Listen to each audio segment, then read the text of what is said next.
Hi all, and welcome to The Apex. I'm your host Archie, and after almost 2 years, we are finally relaunching this podcast. We have lots of exciting guests lined up, including Karun Chandhok, who joins me this week. He's competed at the highest levels of motorsport, racing in Formula 1, at Le Mans and in Formula E. Karun is also a renowned commentator, analyst, writer and historic racer. He joins us today to talk about his journey into the world of racing, life in Formula 1, and what it's like to race a 250 GTO at Goodwood. Karun, welcome to the show. Thank you very much. Yeah, nice to join you guys, and looking forward to chatting, I guess, for the next little bit. Appreciate your time, thank you. So to begin with, could you tell us a little bit about how your journey into the car world began, and perhaps share some of your earliest motoring memories? Yeah, my family were into cars and motorsport. You know, my grandfather used to race, my grandmother used to race, my dad did a lot of rallying and racing. So I traveled around the country with him, going to events all around India, and we had our own team. We ran our own garage, looking after cars and things. So I grew up very much in that environment, surrounded by cars and motor racing, and I guess the bug bit pretty early on. As far as I could remember, I wanted to be involved in the sport, and I've been very fortunate to have now had an active career in the sport for nearly 25 years.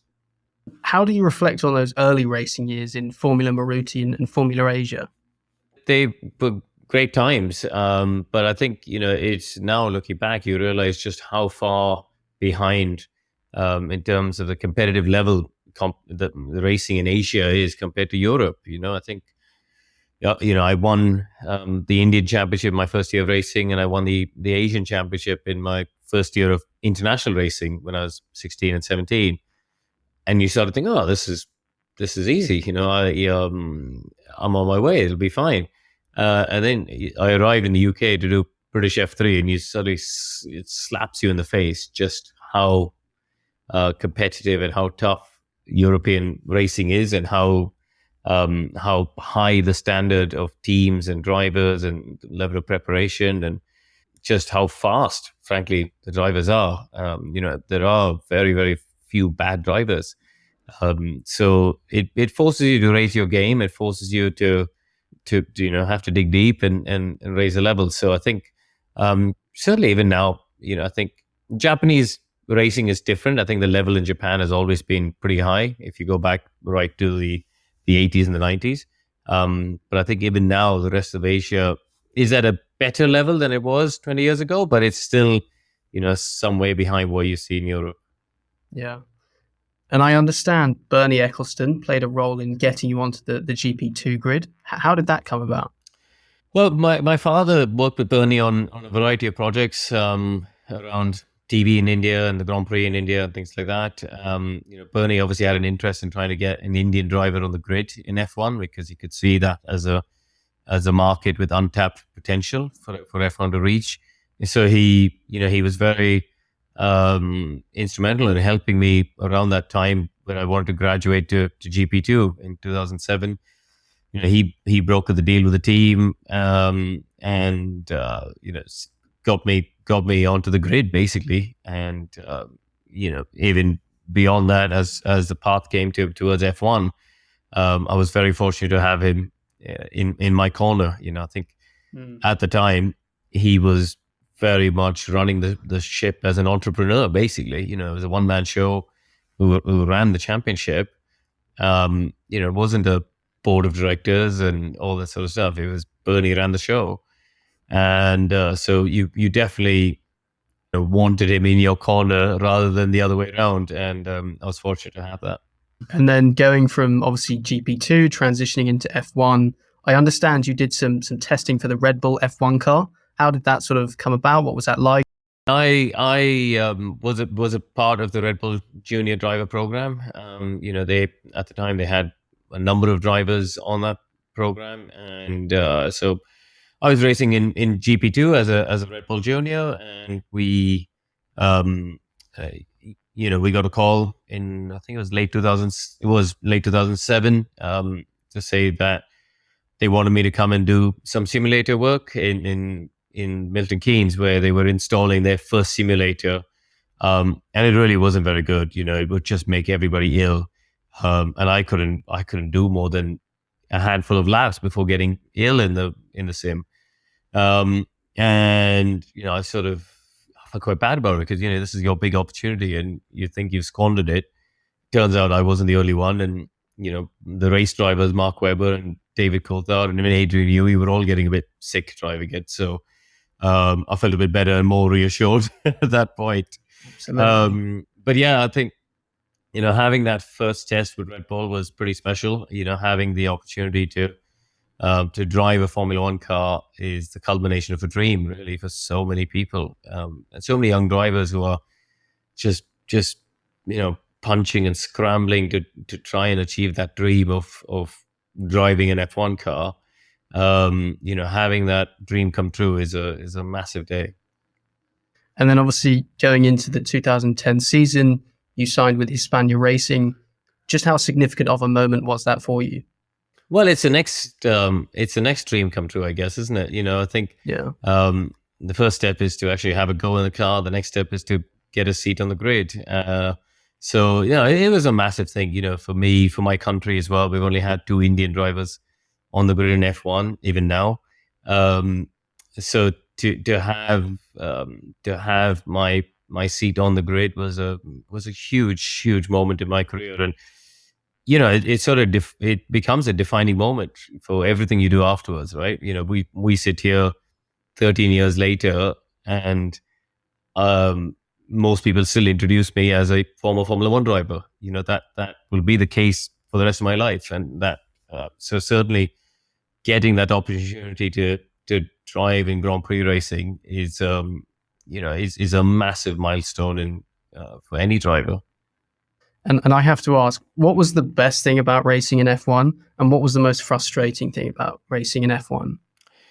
The best thing is obviously the cars themselves. Even the worst car on the grid in F1, and Hispania was at the time, is still miles quicker and better than anything else that you drive on the planet. I think, and the people you work with, I'd say, is the other thing, is you genuinely work with some of the most intelligent engineers and people on the planet, trying to troubleshoot and problem solve things in a very short space of time. You do a free practice session and you've got to find a solution to the car to make it better before you get to the next session or to qualifying or to the race. And so creating that bond and that working relationship with those key people around you, and it's a very intense period, a 3-day Grand Prix weekend. So much gets packed into that weekend. So you've got to be able to work well together. So I enjoyed that part, working with really clever people and driving the cars. I mean, the most frustrating part is obviously the competitiveness of the car. Not everyone can drive with teams or cars that give you the chance to fight for race victories. I didn't have that opportunity. And that's frustrating. You can't, it's very hard to explain necessarily to the outside world, why you are, multiple seconds behind Lewis Hamilton. And that's nothing to do with you. That's to do with the car. I'm not saying I'm as good as Lewis Hamilton, but I'm saying that the gap wouldn't be multiple seconds, I imagine. So I think, that's probably the most frustrating thing about racing in F1. And then, after your season in F1, you went to race at Le Mans with David Brabham and Peter Dumbreck. How did that compare, and what did you make of that experience?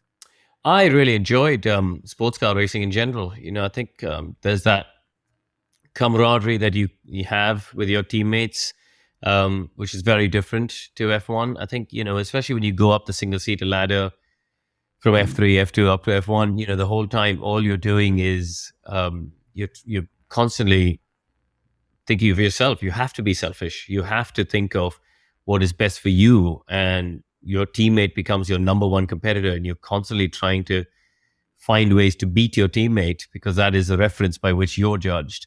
And all of a sudden you move to sports car racing and it's the opposite. You have to work genuinely with your teammate as a teammate.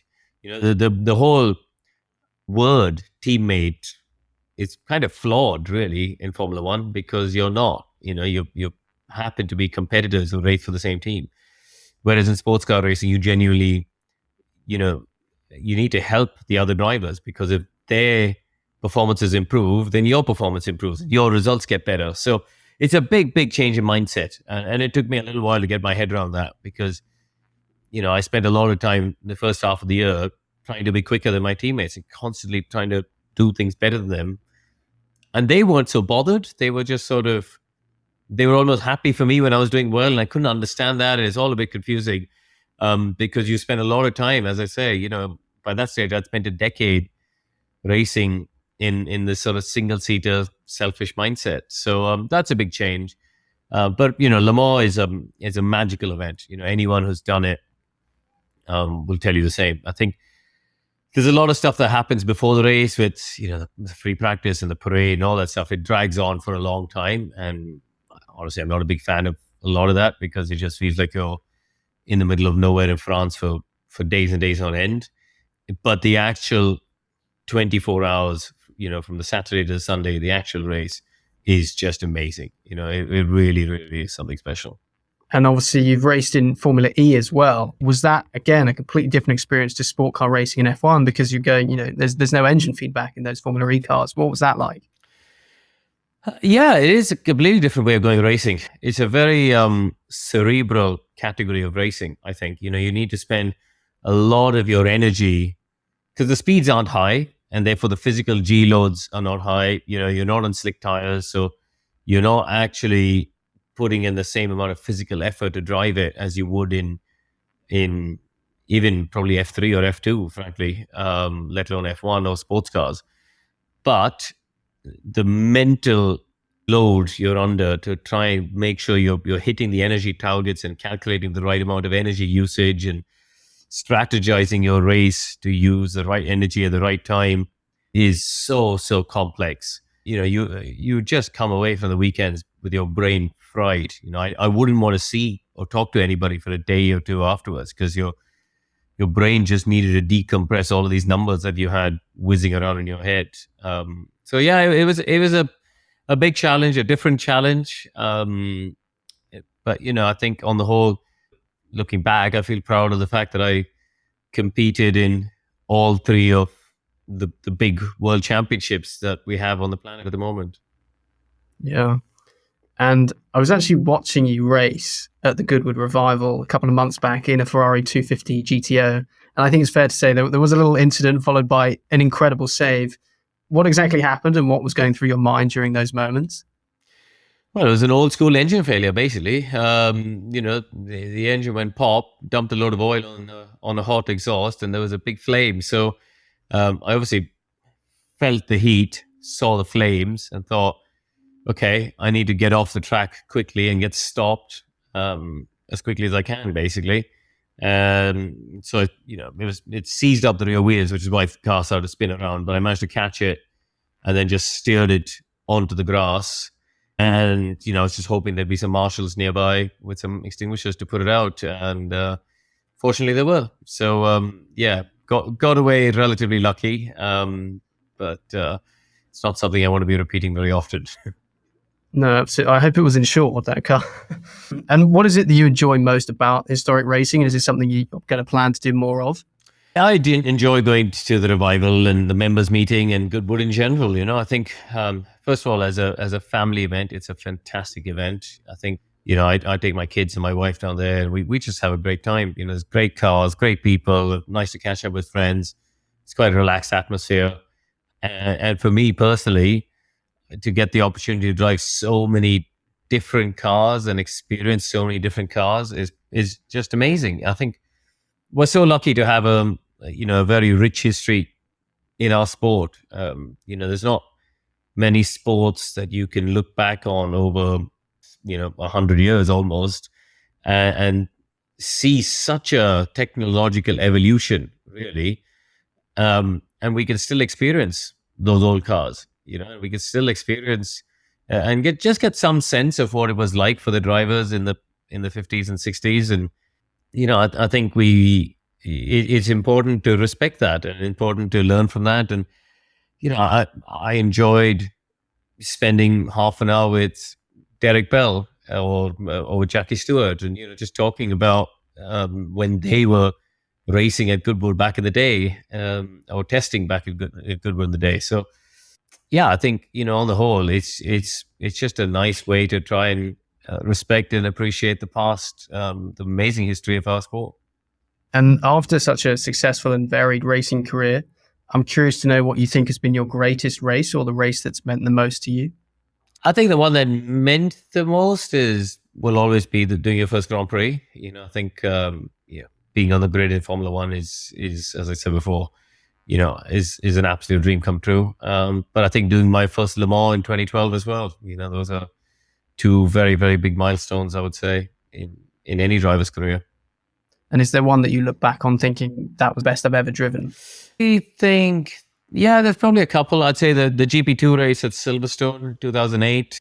We had a bit of an issue in qualifying, so I was down in 10th on the grid, but came through to finish third. And it was a genuine third. I overtook people on track or on the strategy and things like that. So it was a genuine result, which I was really pleased about. I think that's probably the standout for me. But I think I'd say Le Mans 2013. I remember I had a really good stint at night, and it started to rain, and I was on slicks, and I made the call to go to intermediate tires, but part of the track was bone dry, part of the track was wet, and in the dark you couldn't make out which bit was wet or which was dry. So having to keep pushing on in those conditions was really hard. I think I remember I managed to unlap ourselves at that point. It was a really, really good run. But it's the sort of stuff that only I would remember, because they're sort of footnotes in the races, really. And you've now become an integral part of Sky F1's broadcast team. How have you found the transition from driving to broadcasting? I enjoy it. I think there's still a lot of ingredients that stay the same. You're still part of a team. You still need to work together. You still need to learn from each other. You still need to use your brain and try and communicate in a way that people at home appreciate and understand the nuances of the sport, because it is a very complex sport, arguably the most complex sport on the planet. So, I enjoy that challenge of having to break down what is, all these little bits and pieces that happen in the sport, and try and explain that to people in a simplified way. I think that's its own challenge, and I carry on working at the epicenter of the sport that I love. Formula One has been a big part of my life ever since I can remember. So I feel lucky and privileged to be traveling the world to Grand Prix and spending time with teams and drivers and engineers, and I'm very happy being a small fish in what is the biggest pond in our sport. And I think it's and the good thing, to be honest, at Sky as well, is I get the chance to travel the world with my friends.